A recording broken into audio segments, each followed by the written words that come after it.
एक बाप और बेटी का रिश्ता सबसे प्रबल रिश्ता होता है, सबसे प्रबल रिश्ता। और देवघर की कथा है, यह रिश्ते की कथा है। कितना विचित्र कथा है देवघर की, जरा सुनिएगा। शायद बाबा वैद्यनाथ की कथा आपने सुनी कि नहीं सुनी हमको नहीं मालूम, पर आज अगर मौका मिला है तो इस कथा को जरूर सुनो। क्या रिश्ता था? मां कौशल्या जी ने सुकौशल जी और अमृत प्रभा जी, कौशल्या जी के पिताजी और माता जी ने कौशल्या जी को शंकर की आराधना करना सिखाया था।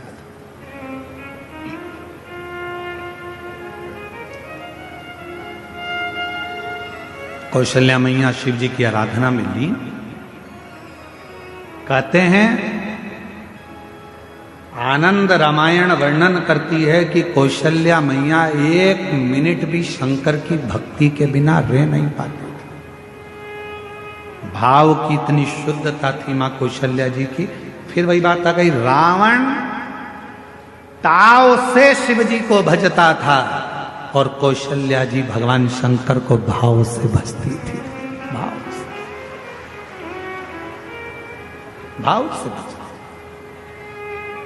एक दिन रावण ने सभा बुलाई, सारे ग्रहों को बुला लिया, सारे देवताओं को बुला लिया।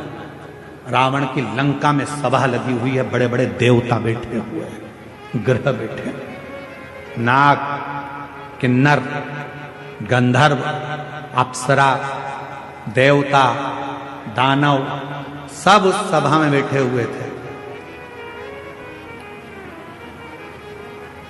सब उस सभा में बैठे हुए हैं और उस सभा में चारों तरफ सब लोग बैठे हुए हैं। और उस सभा में लंकापति रावण ने ऊंची आवाज कर कर कहा कि बताओ मेरे प्राण कैसे छूटेंगे, मेरी मृत्यु कैसे होगी।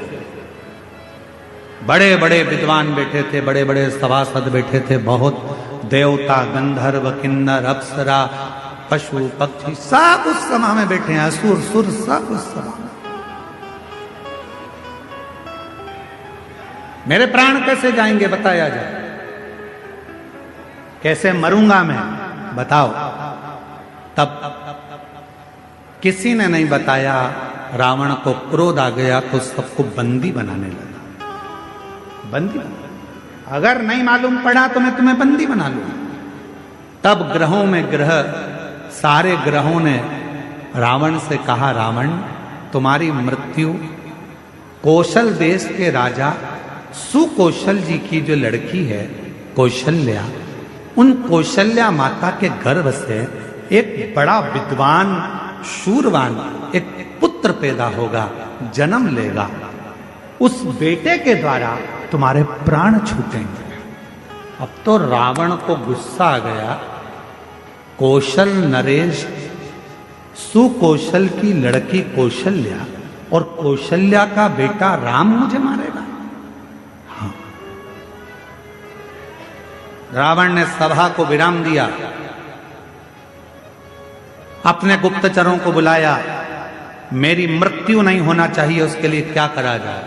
एक ही काम है, कौशल्या को अपने यहां ले आ। जब लंका में माता कौशल्या आ जाएगी, कौशल्या अगर लंका में पहुंच गई तो उसकी कोई संतान नहीं होगी। संतान नहीं होगी तो तुम मरोगे नहीं। रावण ने उसी समय पर अपनी सेना तैयार कर कर कौशल राज्य में पहुंच गया और सुकौशल राजा के पास जाकर रावण ने हाथ जोड़कर प्रणाम किया। रावण उस समय पर शिव की आराधना नहीं करता था। बाबा वैद्यनाथ की कथा चल रही है, जरा सावधानी से सुनिएगा।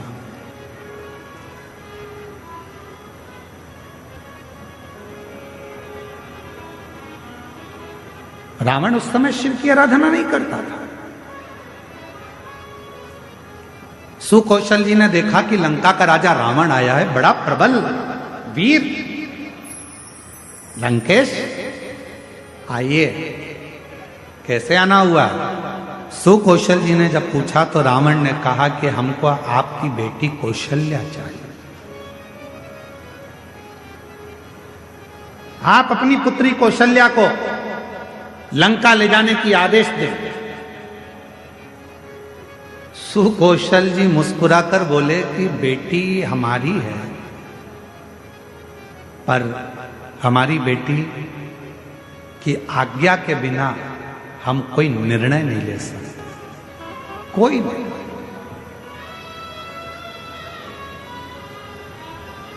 मेरी बेटी की आज्ञा के बिना मैं कोई निर्णय नहीं ले सकता। विचार किया। रावण ने पूछा तुम्हारी बेटी कहां है? सुकौशल जी बोले बस शंकर की भक्ति करती है तो अभी शिवालय से आ रही होगी।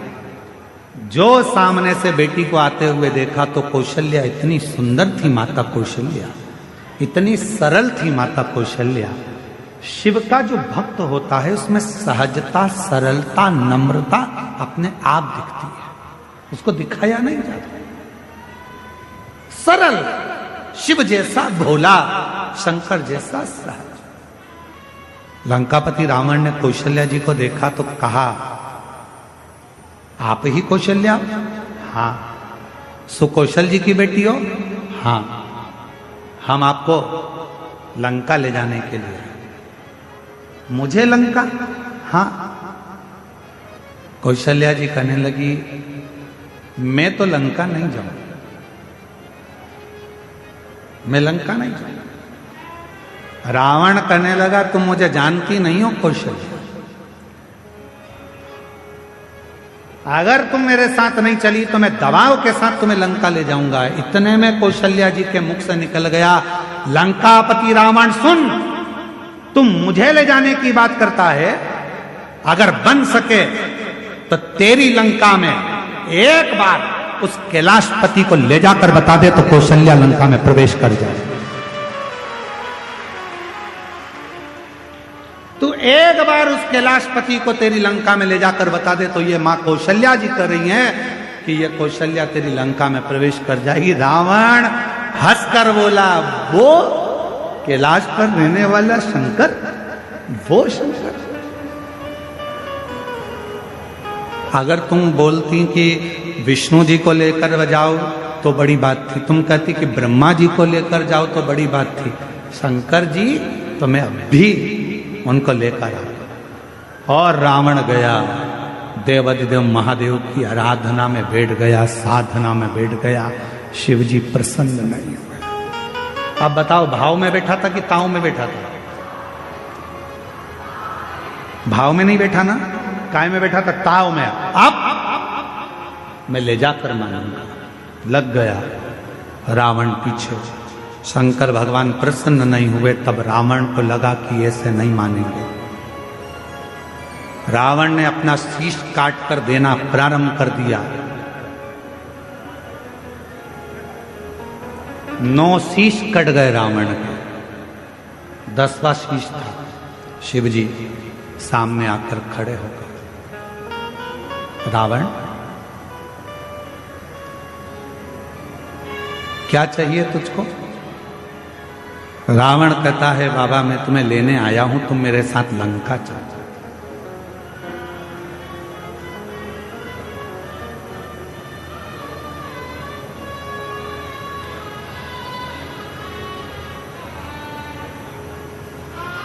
शिव जी कहने लगे ऐसे तो मैं लंका जा नहीं सकता,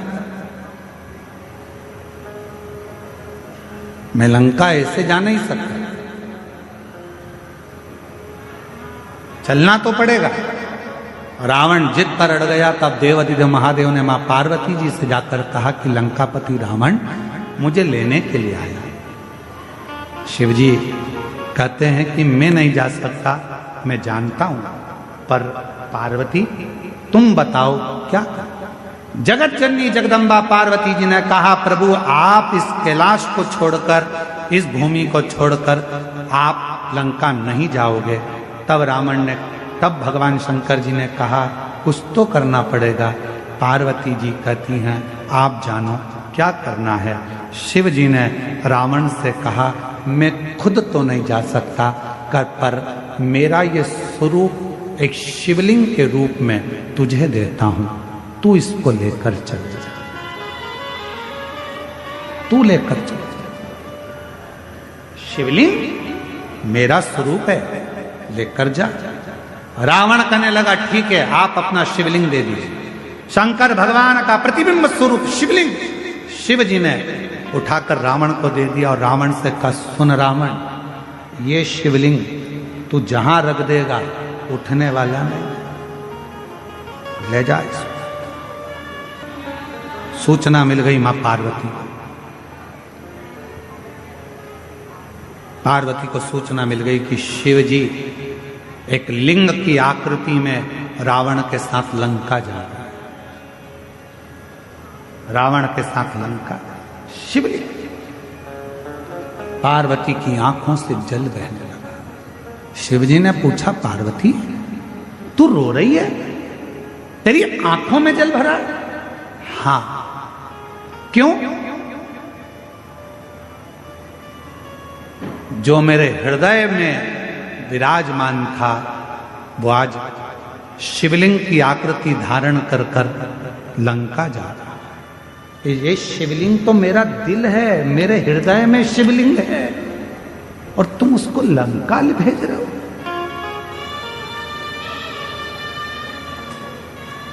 शिव जी मुस्कुराने लगे, पार्वती जी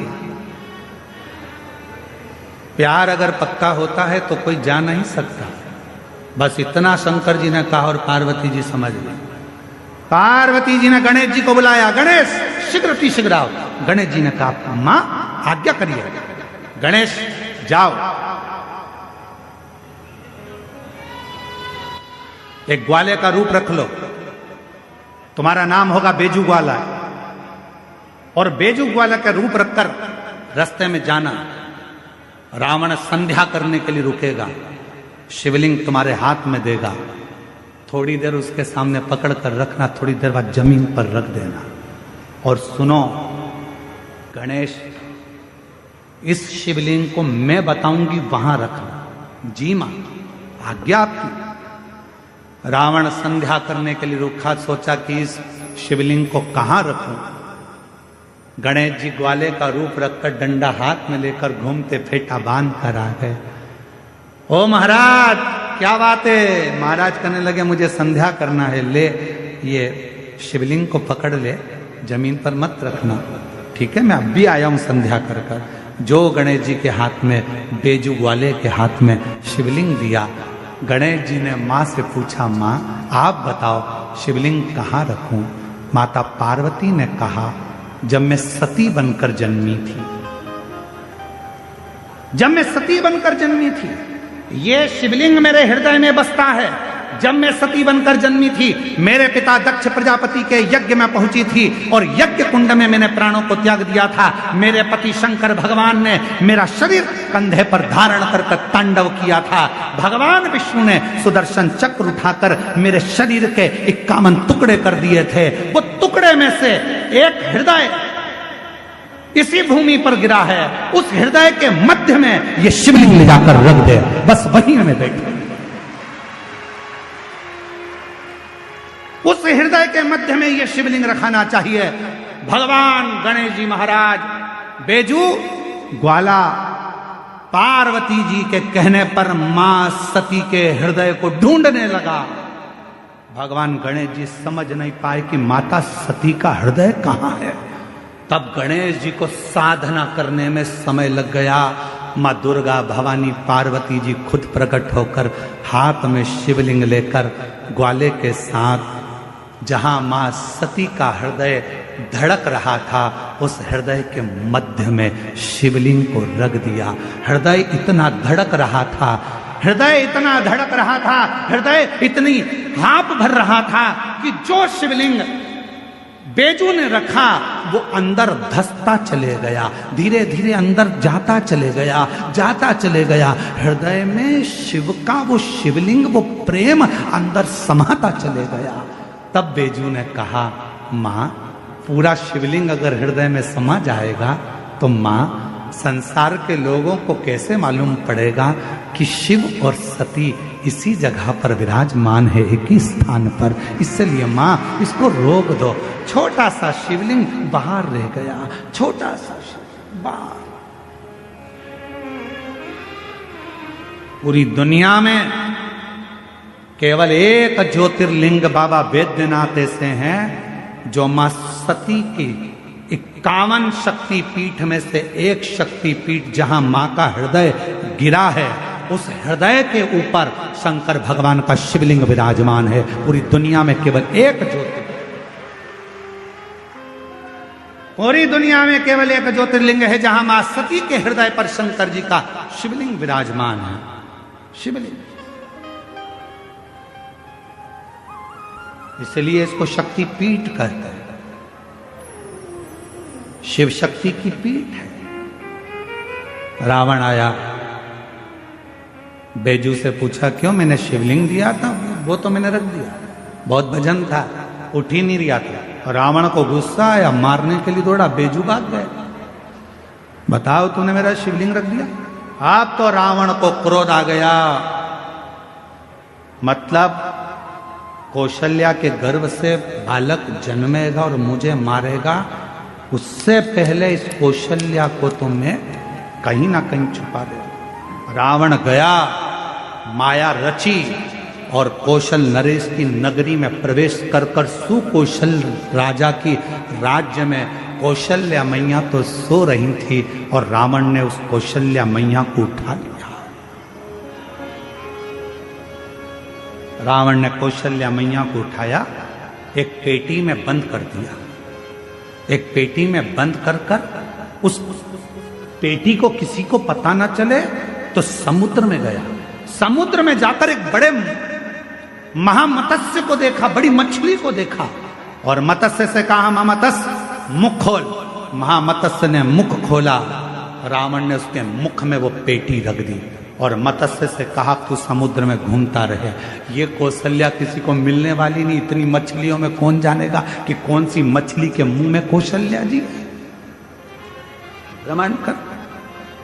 अब महामत्स्य जा रहा था, मछली जा रही थी, इतने में एक बड़ी, उससे भी बड़ी मछली महामत्स्य सामने आ गई। उससे उस मछली का झगड़ा होने लगा। झगड़ा होने लगा तो इस बड़ी मछली ने मुंह फाड़ा। मुंह फाड़ते से कौशल्या जी की वो पेटी समुद्र में गिर गई। गिरते गिरते वो पेटी एक टापू पर पहुंच गई। उस टापू पर पहुंची जहां पर राजा दशरथ पार्थिव शिवलिंग का पूजन कर रहे थे और उनको वो पेटी दिखी।